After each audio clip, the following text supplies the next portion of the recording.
السلام علیکم ورحمۃ اللہ وبرکاتہ۔ حضرت محمد صلی اللہ علیہ وسلم اور امت مسلمہ کی دعا۔ بسم اللہ الرحمن الرحیم۔ رب اغفر وارحم وانت خیر الراحمین۔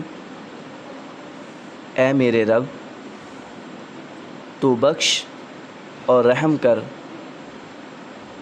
اور تو سب مہربانوں سے بہتر مہربانی کرنے والا ہے۔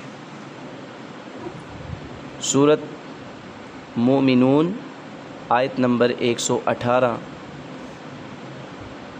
یہ کثرت سے امت مسلمہ کو چاہیے کہ اپنے رب سے یہ دعا کرے، التجا کرے۔ اللہ تعالیٰ بخشنے والا اور رحم کرنے والا ہے۔